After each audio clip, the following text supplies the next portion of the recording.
So hello everyone, সবাইকে স্বাগত জানাচ্ছি আমার এই নতুন ভিডিওতে। আশা করি আপনারা ভালো আছেন। আজকে হচ্ছে ডিসেম্বরের 25 তারিখ 2025 সাল। বড়দিনের ছুটি কাটাইতেছে। আর এই মুহূর্তে আমি আসলে যাচ্ছি একজন ফিজিওথেরাপিস্টের কাছে। আমি আসলে খেলাধুলা করি, তো স্পেশালি ব্যাডমিন্টন। তো ব্যাডমিন্টন খেলতে গিয়ে কিছুদিন আগে আসলে আমি হাঁটুতে এবং আমার ডান হাতে আমি মানে ওই যে আর কি ট্রাইসেপ ট্যান্ডেনে আমি আঘাত পাই, ব্যথা হয় প্রচুর। তো এই কারণে আসলে আমি এখন আসলে ফিজিওথেরাপিস্টের কাছে যাচ্ছি। বেসিক্যালি আজকের ভিডিওর টপিকস কিন্তু ফিজিওথেরাপি কিছুই না। আজকের ভিডিওর টপিকস হচ্ছে আলাদা। এই যে গত 3-4 দিন আগে, আই থিঙ্ক 20 তারিখে, হোন্ডা বাংলাদেশ প্রাইভেট লিমিটেড বাংলাদেশে নতুন একটা বাইক লঞ্চ করছে। সেটা হচ্ছে হোন্ডা NX 200। এই বাইকটা নিয়ে আসলে কথা বলার জন্যই আসলে আপনাদের সামনে হাজির হইলাম। তো ওই বাইকের আসলে কিছু বিষয় আমি আজকে আপনাদের সাথে শেয়ার করব।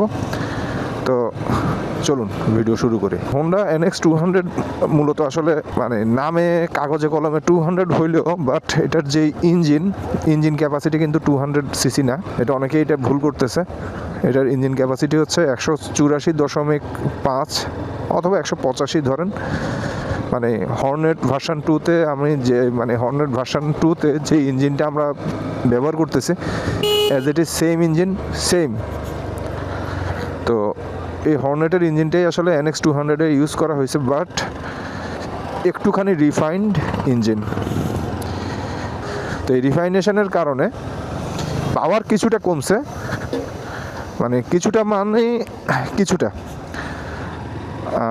0.34 সামথিং অথবা 0.7 এরকম কমছে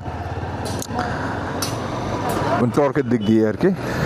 তো এটা এমন আহামরি কিছু না, বাট চালানোর সময় ইঞ্জিনের যে এক্সট্রা স্মুথনেস সেটা আপনি ফিল করবেন, কারণ অনেক রিফাইন্ড ইঞ্জিন এটা। এই ইঞ্জিনটা মূলত আসলে হর্নেট 2.0-র যে 2025-এর যে ভার্সানটা, সেম ইঞ্জিন NX 200-এ দিছে। এটা তো আমি যেটা ইউজ করতেছি, এটা তো মোটামুটি আসলে হর্নেট 2.0-র 2024-এর ভার্সান। বাংলাদেশে আসলে 2024-এর ভার্সানটাই আসছে তো হর্নেটে, বাট NX 200-এ আসলে মূলত 2025-এর ভার্সানটাই বাংলাদেশে আসছে। এটা হচ্ছে গিয়ে ব্যাপার। হর্নেটে মানে যেই মিনিমাম ভাইব্রেশনটুকু হয়, সেই ভাইব্রেশনটুকুও আপনি NX 200-এ পাবেন না। মানে অ্যাটলিস্ট রিভিউয়াররা সেটাই বললো, এবং ইন্ডিয়ান রিভিউতেও আমি দেখলাম যে মোটামুটি ইঞ্জিন রিফাইন্ড এবং ভালো। ওই যেটুক পাওয়ার কমছে ওইটা আসলে আপনি মানে রাইডিংয়ের সময় ফিল করবেন না। তারপর টপ স্পিডও সেম, কারণ 130, হর্নেটেরও 130, ওইটারও 130। Fuel tank capacity 12 litre. আসলে তাইলে তফাৎ কোন জায়গায়? তফাৎ হচ্ছে NX 200-এ হোন্ডা একটা TFT মিটার দিছে, আর এই TFT মিটারটা হচ্ছে দেখতে অনেকটা আসলে স্মার্টফোনের মতো। টোটালি দেখতে অনেকটা স্মার্টফোনের মতো, টোটালি আপনার কালারফুল, এবং মানে সব ইনফরমেশান ওইখানে আছে। ট্রিপ মিটার হতে শুরু করে ফুয়েল মিটার, এমনকি ফোনের কানেক্টিভিটি সব করা যাবে ওইটাতে। ব্লুটুথ কানেক্টিভিটিও করা যাবে। আর TFT মিটারে কিন্তু আমাদের এই মিটারে কিন্তু এটা digital meter, but TFT meter আলাদা, ওইটা কনসোল টাইপের আর কি। তো ওইখানে আপনি ধরেন এই মাইলেজ টাইলেজ সব ইনফরমেশান পাবেন, এবং ওইটা আপনি নেভিগেশন করতে পারবেন। ওইটার যেই TFT মিটারের যেই নেভিগেশনের যে বাটনগুলো, সেটা এই যে বাম দিকের এখানে, মানে বাম হাতের বৃদ্ধাঙ্গুলের এখান দিয়ে আপনি নেভিগেশন করতে পারবেন। তো এটা অনেক অ্যাডভান্স একটা ব্যাপার, যেটা হর্নেটে আমরা পাই নাই। আর যে জিনিসটাতে ওনারা নিয়ে আসছে সেটা হচ্ছে বডির ডিজাইনটা আলাদা। অনেকে বলতেছে যে ওইটা কিট লাগানো, বাট ওইটা জিনিসটা আসলে পুরোপুরি সত্যি না। কিট ফিট কিছু না, ওইটার ডিজাইনটাই আলাদা। মানে NX 200-এর বডি ডিজাইনটা আলাদা।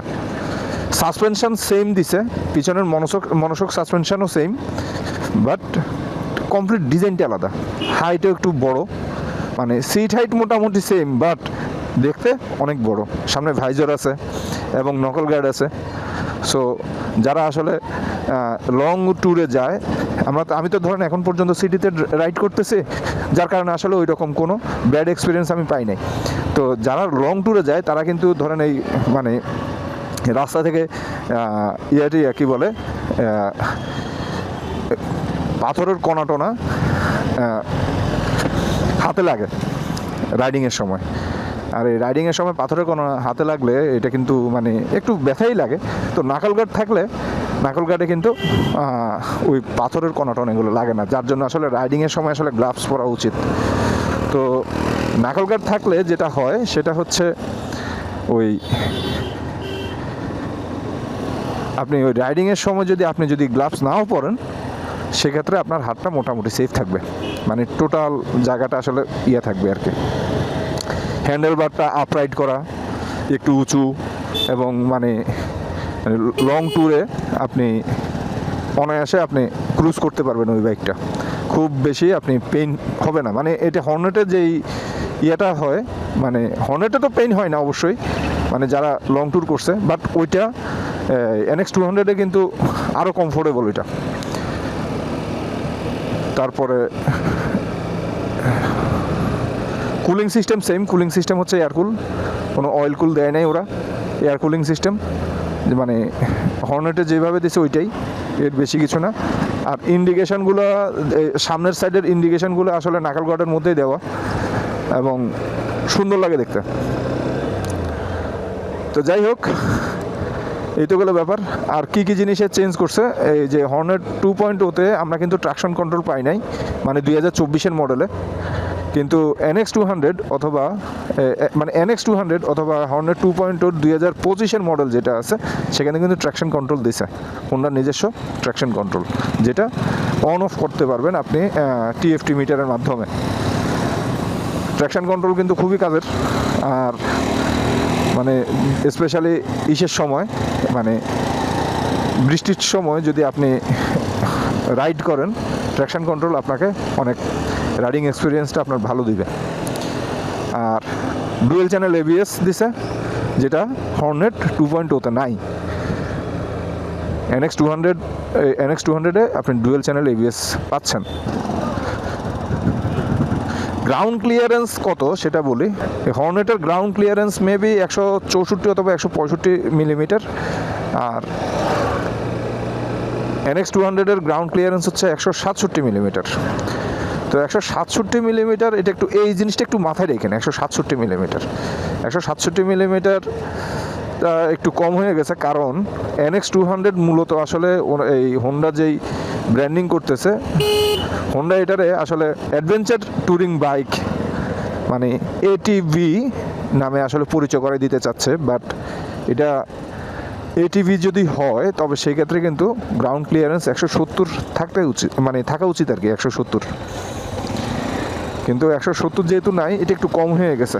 তো 170-এ থাকলে ধরেন আপনি ফুল কনফিডেন্সের সাথে একেবারে রাফ রাইড করতে পারবেন, মানে অফ রোডে আর কি রাফ রাইড করতে পারবেন। বাট 170-এর কম যেহেতু একটু ঝামেলার মধ্যে হয়তো বা পড়তে পারেন। তাই আসলে এটারে কমপ্লিট অ্যাডভেঞ্চার ট্যুরিং বাইক আসলে বলা উচিত না, বাট ট্যুরিং বাইক আপনি এটা বলতেই পারেন।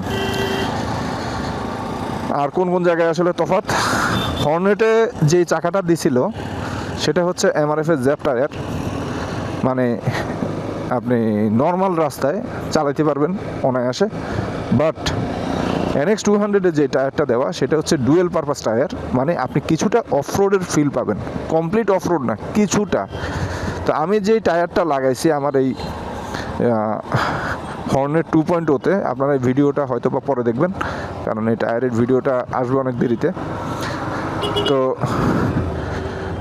আমি আমার এই টায়ারগুলো আমি চেঞ্জ করে ফেলছি। এই টায়ারটা আমি লাগাইছি আমার বাইকে যে টায়ারটা লাগানো এখন বর্তমানে, সেটা কিন্তু স্টক টায়ার না। স্টক টায়ারটা চেঞ্জ করে আমি এখানে লাগাইছি অ্যাপোলোর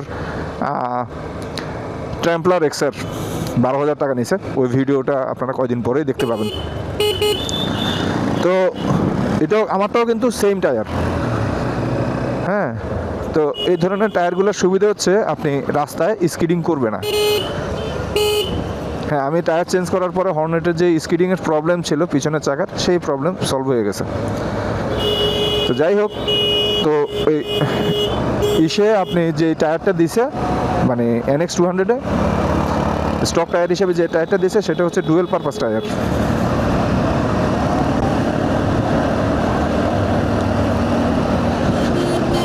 আর কি চেঞ্জ দিছে? হ্যাঁ, বডি ওয়েট কিছুটা বেশি। হর্নেটের যে বডি ওয়েট সেটা হচ্ছে 143 অথবা 144 কেজি হর্নেটের বডি ওয়েট। আর NX 200-এর বডি ওয়েট হচ্ছে 3 কেজি বেশি, 3 কেজি অথবা 2 কেজি, 146 অথবা 147 কেজি ওইটার ওজন। তো যার কারণে আপনি কিছুটা মাইলেজ কম পাইলেও পাইতে পারেন, ঠিক আছে। তো হোন্ডা ক্লেম করছে হর্নেটে, মানে হর্নেট বলতেছি, NX 200-এ আপনি মাইলেজ পাবেন 35 থেকে 40। আর PGMFI ইঞ্জিন তো আপনি ইচ্ছা মতো করতে পারবেন, মানে আপনি আপনার রাইডিং স্টাইলের উপর বেস করে আপনি মাইলেজ কম বেশি পাইতে পারেন, 40-এরও বেশি পাইতে পারেন, বাট কোনোভাবেই আসলে হর্নেটের বেশি না আর কি। তো যেমন আমি সিটিতে 44 পাই এই আমার এই হর্নেট 2.0-তে।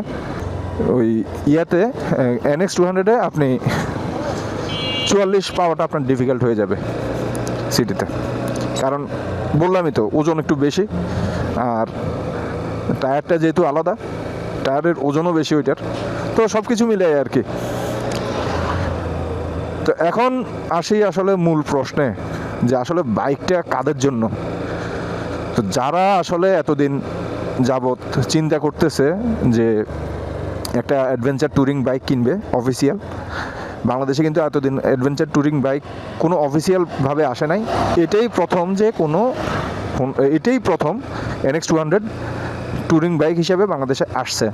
তো যারা এতদিন ট্যুরিং বাইক কেনার কথা ভাবতেছিলেন, 3,15,000 অনেক সুন্দর একটা ডিল, আপনারা এই বাইকটা নিতে পারেন। বাট যারা চিন্তা করতেছে হর্নেট যাদের কাছে আসছে, হর্নেট সেল করে দিয়ে তারা ওইটা নিবে, আই থিঙ্ক তারা একটু চিন্তা ভাবনা করা উচিত। কারণ হর্নেটের সাথে চেঞ্জ আছে, বাট হর্নেট খারাপ বাইক না। স্পেশালি আমি আমার এই হর্নেট সেল করে দিয়ে আসলে ওইটা নেওয়ার পক্ষে না, কারণ মাত্র 4,000 কিলো চলছে আমার বাইক।